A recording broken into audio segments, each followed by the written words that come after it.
Mr. Krastev, today the American president was in Kiev. How significant was this visit today? Listen, when the World War I ended, there was a famous conversation being reported between a German diplomat and French Prime Minister Clemenceau.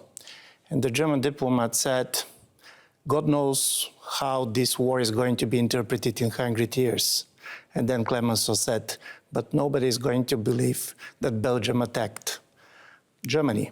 I'm saying this because I do believe Biden was there in order to keep symbolism that Ukraine was attacked and that it will stand, and that the Americans are going to stand longer. So it came a day before the State of the Union of the President Putin, who is going to speak tomorrow, and then on the 22nd, Biden is going to speak in Warsaw. At the same time, China's top diplomat is in Moscow today, and China has announced its own peace plan for Ukraine, without any details, of course. What do you make of that?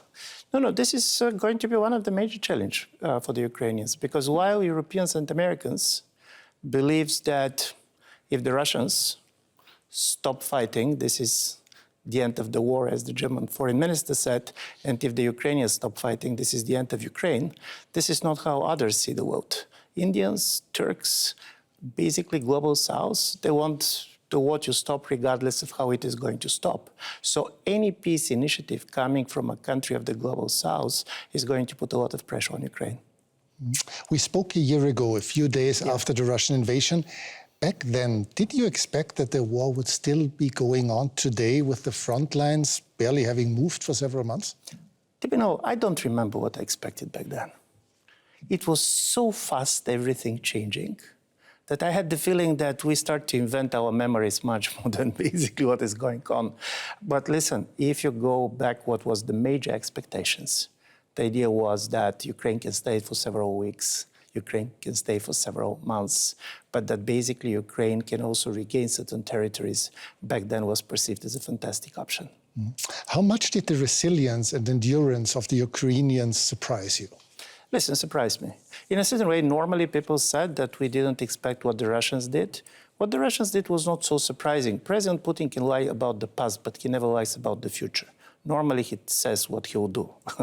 And already in the summer of 2021, he made clear that he probably will go for Ukraine. But I do believe I was not the only one who was surprised not simply by the spirit of resistance, but the capabilities of the Ukrainians to resist. And I do believe even many Ukrainians were surprised. Before this war, Putin, in an essay, has disputed the existence of an autonomous Ukrainian nation. However, with his invasion, hasn't he in fact created this very nation? Totally. In a certain way, two things happened. If you basically remember the two most important things, he started war for, claiming that Ukrainians are Russians, and secondly, that he wants to stop the expansion of NATO. Now we know two things, that Ukrainians are not Russians. And secondly, NATO is going to be expanded with Sweden and Finland. So from this point of view, I do believe 1 year later, Russians didn't get what it wanted to get. How popular or how controversial is the war within Russia? The truth is that in the beginning, the Russians were shocked. They didn't expect the war in the way we didn't expect the war. But what I see from the last months is there is a certain type of a mobilization and consolidation.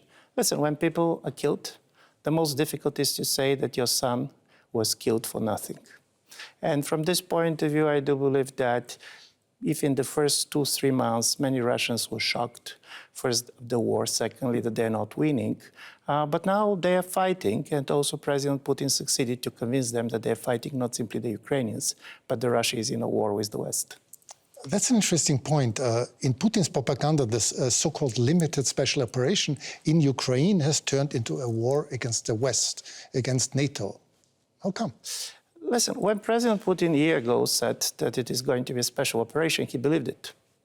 And the special operation basically ended in the summer, and it ended in defeat with the mobilization from September. Basically, it is a war. But then how are you going to explain to the Russians why Ukrainians are fighting back?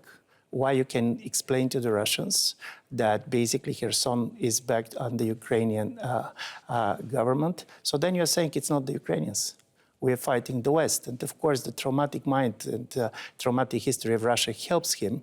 So President Putin is basically trying to say, listen, we are back in 1940s, nothing has changed. This is the only way to explain first why he started the war and secondly why he's not winning the war. Has the West's unity from the supply of battle tanks to Sweden's and Finland's NATO applications surprised you? Yeah. It surprised me to the extent that it happened very quickly. Everything is developing so fast that from time to time we cannot imagine that just 2 or 3 months ago it was perceived as unthinkable that the major tanks, particularly German tanks, will be given to Ukraine. But one of the things that happened was that first the moral outrage of the people, secondly the massive distractions in Ukraine, and thirdly, before the idea was do not escalate. But now the escalation went so far that you understand that this war, if you're not giving them the weapons, we're going to be morally kind of blamed for what is happening and for the destruction of the country. Austria takes part in the EU's economic sanctions, but does not supply weapons and does not train Ukrainian soldiers because we are a neutral country. Recently, you said in an interview with the German magazine Der Stern, you cannot stay out of this war. You take part by supplying weapons, or you take part by not supplying weapons. In which way does Austria, by not supplying weapons, take part in this war? Listen, the story is that probably Austria is not being famous for kind of a major military power, but economic sanctions that Austria joined were not costless for Austria. So from this point of view, I don't believe that there is a doubt on which side Austria is. What is different in Austria is that when the war started in countries like Sweden and Finland, the other kind of a well-known neutral countries, the conclusion was neutrality does not work anymore. Austria basically didn't make the same conclusion. But when you see on the financial, on economic side, neither Switzerland nor Austria are neutral. There is no debate on neutrality at all in Austria. Does that surprise you? It does not surprise me for a very simple fact that Austria is surrounded by the EU and NATO members. This is not the case of countries like Finland and Sweden that have borders with Russia. So from this point of view, if you feel very secure, neutrality works. But to be honest, it's neutrality by name only. Coming back to weapon supplies, should the West supply fighter jets as well? I want to be very open to you. I don't know, because I'm not a military expert. But I do believe that we entered the level in which the problem is not what kind of weapons you're going to supply. The problem is that if they're not going to be a military breakthrough, this war can go forever. So from this point of view, it's up to the people who understand weapons and who understand armies to answer you, is there going to be about jets? But I do believe that the West didn't have any opportunity not to give Ukraine what they wanted. More and more people in the West, particularly in Germany, call for negotiations instead of further weapon supplies. They say more weapons will kill even more people, but will not end the war. The war needs to end at a negotiation table, since a nuclear power like Russia won't let herself be defeated. What's your response? Listen, for sure, Russia is not going to be defeated in the way Germany was defeated in 1945, and it's not going to disintegrate in the way Soviet Union disintegrated in 1991. But in order to start negotiations, you're starting negotiations from the position of strength or from the position of weakness. And if you're starting from the position of weakness, it means that you should be ready to sacrifice lots of your territory, but also sacrifice part of basically all the sacrifices that people have been doing for this 1 year. And I do believe here, what the West is saying, at least for me, is morally right. You cannot tell to the Ukrainians, surrender.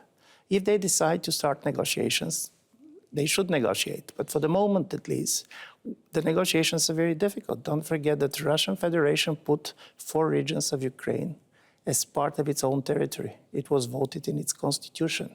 So it is easy to say that negotiations should start. The problem is how they will end. But can the Ukraine realistically gain a stronger position than today? This is also one thing that it's kind of difficult to know in abstract, because, as I said, if we have been talking in the first day of the war, do you believe that the Ukrainians were going to resist 1 year? I do believe that 2 things should not be taken for granted. One, in the beginning, everybody believed that Ukraine is going to be defeated for weeks. Now some people believe that Ukraine's successful is irreversible. It is a war. We don't know how it is going to end. But one thing that I found particularly important is this war is going to be decided not simply on the battlefield, but also on the economic field, who produces how much ammunition, and secondly, in the elections. Because if you see 2023, in my view, you should see it from the perspective of 2024, where you have presidential elections in Russia, presidential elections in Ukraine, presidential elections in Taiwan, presidential elections in the United States, and elections for the European Parliament. All these 5 elections, in my view, are very much shaping the expectations of politicians. Has the risk of nuclear escalation by Russia increased since the beginning of the war, and how big is this danger from your point of view? I do believe that the biggest risk for the nuclear kind of a tactical nuclear attack was in the moment when the Russian forces, there was a major risk to be encircled around Kherson. And then basically the decision of the Russians to withdraw from Kherson, the mobilization, the fact that Russia put a lot of new soldiers on the front, and also that it started these massive bombings in Ukraine, in my view, reduced the risk of nuclear war. And also it's quite clear now that negotiations between the Americans and Russians are much more developed on this type of a tactical level than before. Even the fact that President Biden went to Kiev, and obviously the Russians were told that he's going there, shows that certain level of management of tensions is available. The Ukrainian government, in its own words, wants to reconquer all of its territory, including Crimea. You have said Crimea is Putin's red line. How can this war end then? Listen, the war can end up differently. What has changed, in my view, is the following. When the war started, for the Russians, not winning was equal basically to losing.